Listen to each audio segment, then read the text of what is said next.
moi, je l'ai un peu avancé en disant que les jeunes m'ont satisfait au-delà de mes espérances et que mes co-générationnels m'ont déçu comme je le savais et que ça n'a pas surpris. Donc, il a vraiment clairement énoncé ce que Cabral a essayé de faire du début à la fin.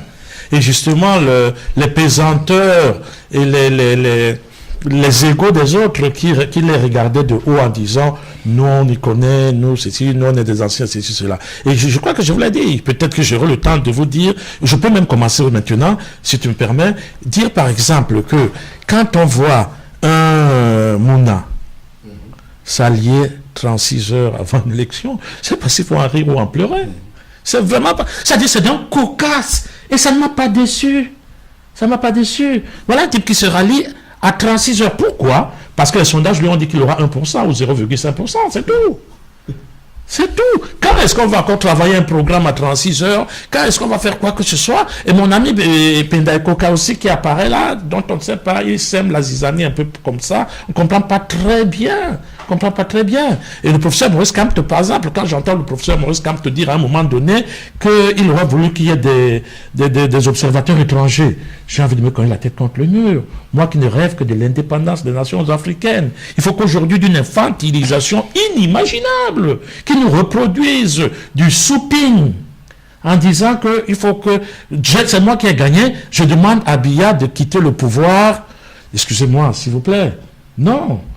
Et si je parle comme ça de Kamto, c'est parce que c'est l'une des personnes sur lesquelles je m'appuyais pour que les choses puissent évoluer. Je suis très sévère envers lui. Il me fabrique du souping. C'est moi qui ai gagné. Monsieur, ouvrez la porte, j'entre. Deuxièmement, les observateurs devaient être là. Quand moi, par exemple, Gaston Kelman, je me battrais toute ma vie. J'ai été en Côte d'Ivoire plusieurs fois parce que j'ai dit que jamais, plus jamais, je ne supporterai que la politique africaine soit décidée par les bombes qui viennent de l'extérieur ou par des observateurs qui viennent dire voilà ce qui doit se faire. Et à plus, quand par exemple je lisais une de ces interviews dans Libération où le professeur disait il attend la réaction de la France. Excusez-moi. Excusez-moi. Excusez-moi. C'était de l'attendu.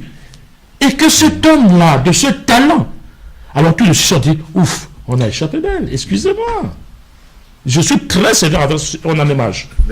C'est des gens qui ont mon âge et c'est des gens. Et alors j'en suis arrivé à la conclusion que je pense que en fait un brillant technocrate n'est pas un bon politique. Je pense vraiment qu'on se trompe toujours quand quelqu'un a réussi par exemple dans un domaine. Il pense que la politique lui est ouverte. Non, absolument pas. Et quand je voyais les gens sortir ces parchemins, qui sont longs, effectivement, comme une année électorale, et qui disaient qu'à partir du moment où il a parlé, takéat, et puis consentit, je me dis non, ça n'a rien à voir. Ok. Alors,